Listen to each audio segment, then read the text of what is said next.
Good afternoon, fellow yogis and yoginis. Today I have 4 questions in the English medium, and the first one is, Venerable Maha Theros, Bhantes, organizers and yogis, thank you for giving us this rare opportunity. I am blown away how powerful mind can be. I have faced some mind-blowing positive experiences during my short stay here. I am aware that one should not get attached to these events. I am able to watch my breath and observe it to a certain period. However, I would like to know how we can practice this in our lay life, as we are born to be multitasking in the Western world. We have a tendency to speak while doing a task. Is this a hindrance to one's mindfulness? Your advice in regards.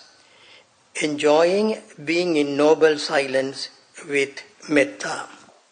So when and where we are undertaking a intensive retreat, some may get appreciable amount of experience, some may not. Whatever may be, does that experience complicate your day-to-day life or simplify your day-to-day life? This is the way you have to look into. If these experiences give you more confidence and more the path, how to find the least frictional path, your day-to-day multitasking life will be easier because you have the high potential or high immunity capacity. Task will be the task. So therefore, experience what you gain during the retreat, does that create a negative or complicating life to the day life, or will, according to your value judgment, will it be a new perspective to look into your day-to-day life? I would like to know the opinion if I am not disturbing you.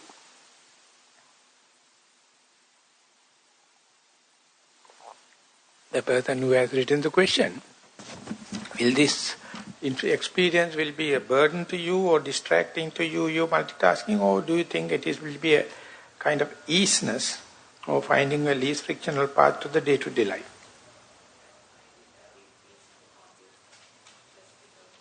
Still, I didn't hear.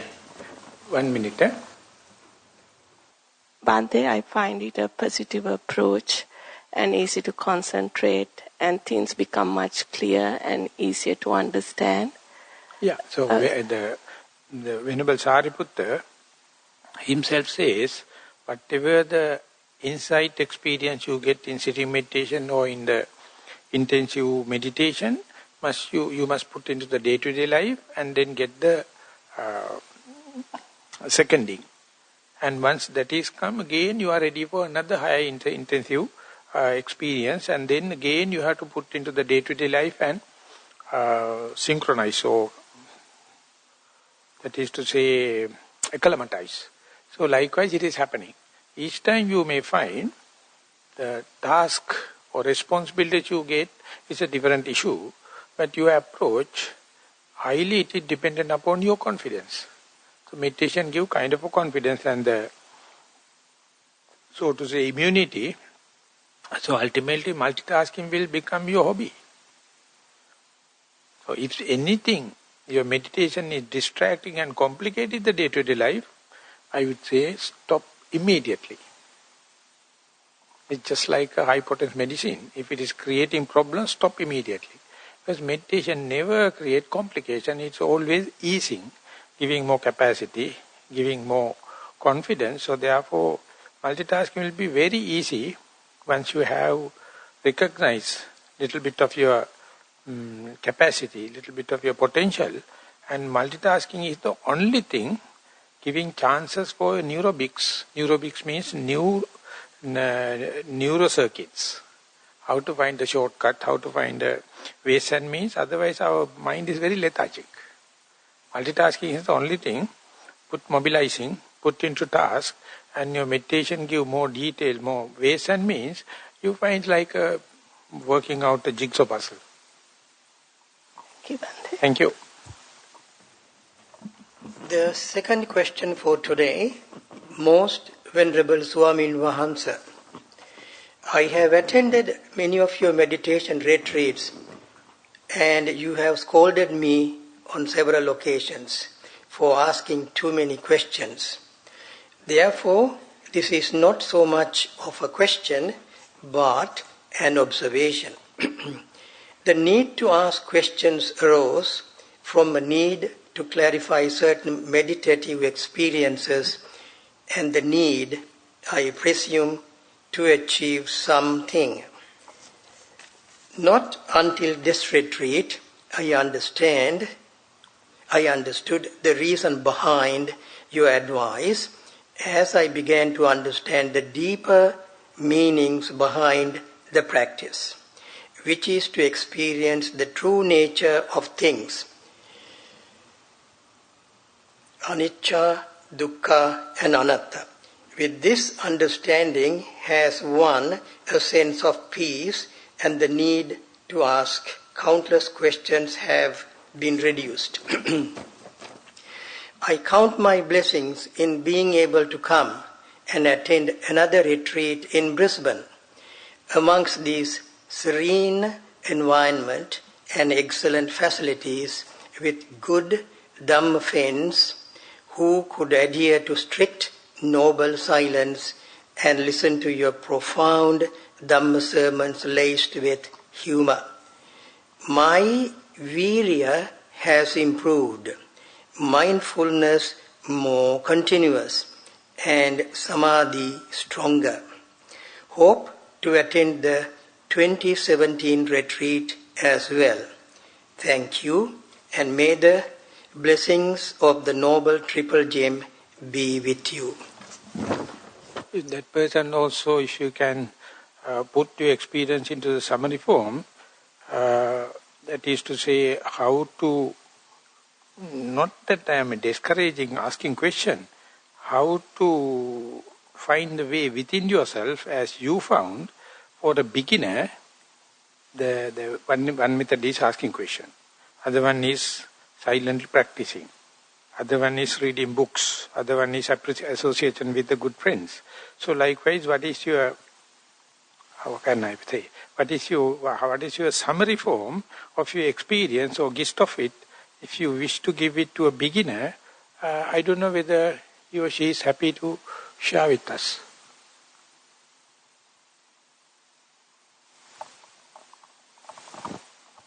So my request, humble request is, please put into a gist so that the beginner can understand or beginner can share with you how did you cut through in this retreat.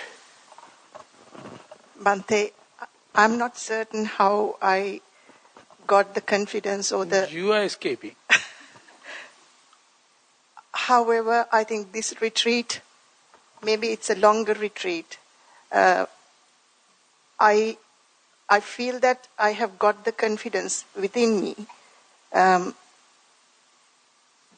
not to... I think asking questions leads to prapancha and more fabrications, and not needing to ask those questions and share experiences that much as before. I think it has eased my practice. I don't know whether I'm answering you what you asked for. No, you are escaping.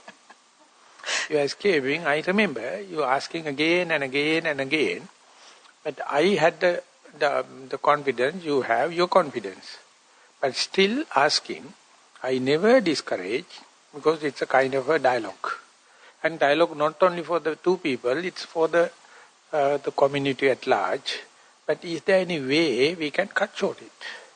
Is there any way we can present this as a fact? Instead of asking this question, you can do these things also like. So that is what I just wanted to tap you. But you are very miserly. I think... Not sharing with us. The reason for asking those questions were that because I was not sure whether I'm going the correct path or not. But I think that along the way, somewhere, something has changed. And as I said, the deeper meaning, because this is not about getting to the neva sanya, na sanya, or whatever. It's what is underlying, what the true nature, the unsatisfactoriness and the impermanence and the non-self nature that we need to realize. And I think I came to accept, and maybe there was an understanding of what lies underneath all this practice. So that actually has given that sense of peace, and the mind is settled so that I don't have questions, or internal chatter has reduced hugely, so that the need to ask questions have reduced. What is a shortcut if you can give it to a I have no idea. Newcomer. I think the newcomer has to go through this process, isn't it? Oh, it's a long way that everyone is asked the same question again and again. So, it's not the same questions over and over again. It's just different experiences along the way. And because you're not sure whether this is a mano vikarya or whether this is truly happening, and only by asking and sharing there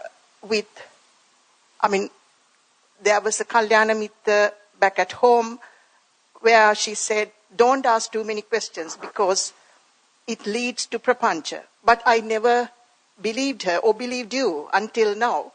I thought that I had to ask and clarify. But there comes a time that you don't need clarification. it's okay that it's a kind of a positive statement, but my way is tapping. How can we share this with the newcomers? Is this the only way, that trial and error method? The Buddha mentioned it is the profundity of Dhamma. You can't compensate it with others. Whatever the theory knowledge, whatever may be, that you have to go through the mill. So then, is it a quality of a disciple or the quality of the teacher? Jnanarama and Venerable Pandita Sayadaw says it's the quality of the teacher. Never get fed up. Again and again, asking the same question. Again and again, answer it, thinking how I got through. It's a luck by chance. So it's utter compassion. Utter compassion. Appeal like a deep wisdom. But wisdom not working in the society at large. You must have so much of compassion. Again and again, maybe appeal like the same. Share.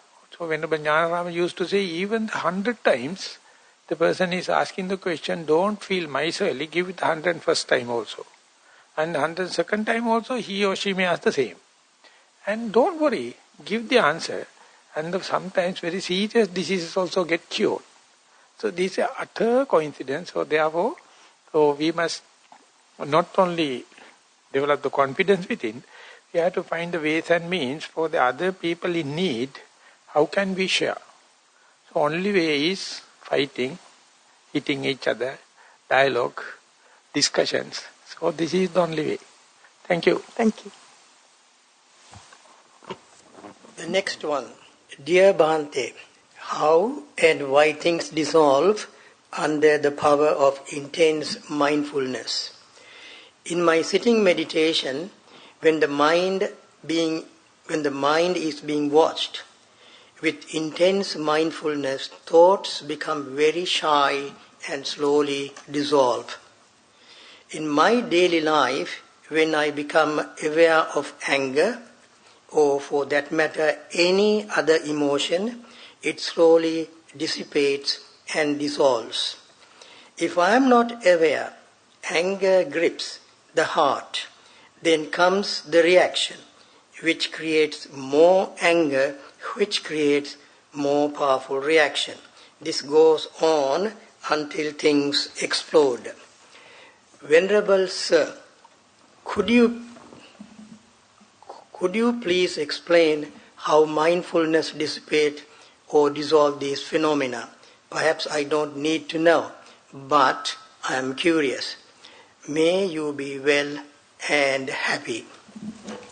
Oh, this is the way how the electron microscope is dissolving everything. If you want to get the normal microscope, you can multiply by 5 times, 10 times, 40 times. But when you look at under the electron microscope, everything appears very dissolved way because of the focus and zoom in. It's called zoom out, going in. Anything you look at very close, things are going to pieces, but without falling apart. When you look at from the far distance, everything agglomerated, appear like very solid, appear like one unit. So that is why the Buddha used the Vibhajyavada, the analytical method.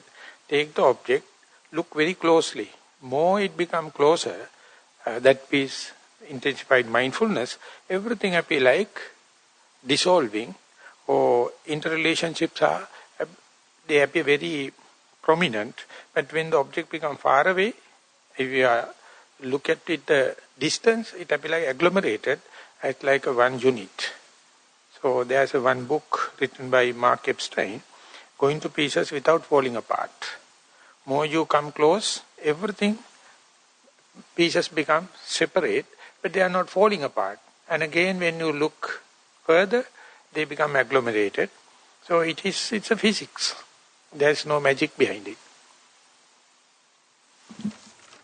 Dear Sir, Venerable Bhante, I was under the impression that my walking meditation was successful. I usually pay attention to the feet as they touch the ground. Thoughts come and go. Sometimes I ride on thought waves, hear sounds, smells and vision to the eyes. Sometimes these visions are prominent and walking or attention to steps become vague and vice versa. But the attention for the steps are maintained. Once I heard last night's sermon, I wanted to evaluate the progress by ascertaining the total number of steps I have had the full attention of. So I started the following exercise to measure it. As I was stepping in full attention, started counting them. If there is a distraction, reset the counting. For instance, as stepping, a smell of a flower, reset. Then smell of a flower and looking at it, reset. A thought comes in, I respond to it, reset. I think of something, reset. A loud chatter of a tradesman, don't matter. I pick up a few words or phrases, reset, and so on. The observations are, the most steps were taken with total attention were the first ones as I started walking at both occasions. Most with total mindfulness were 22. The number again is 22. It was quicker to get back to the attention to steps, even with riding thoughts. A bit later, got fed up with counting. I started counting, continuing the usual manner, which is paying attention to steps. Concentration was a bit better this time. Counting is a rather primitive method, which is used as one is getting into breathing for the first time. My dear Bhante, would you recommend this kind of a method, or do you think otherwise? Your comments are much appreciated. May the bliss of the Triple Gem be with you. To answer this question, I would like to analyze into two. Mindfulness develop in two ways. One thing is quantity-wise, the other one is quality-wise. Counting is to increase the quantity-wise. From the 10 steps to 11 to 12, the quantity increases. Meanwhile, how immediately, how closely you observe the object, give the quality, the one step in 3 stages, or different shapes, different modes. Likewise, the quality and quantity both has to go.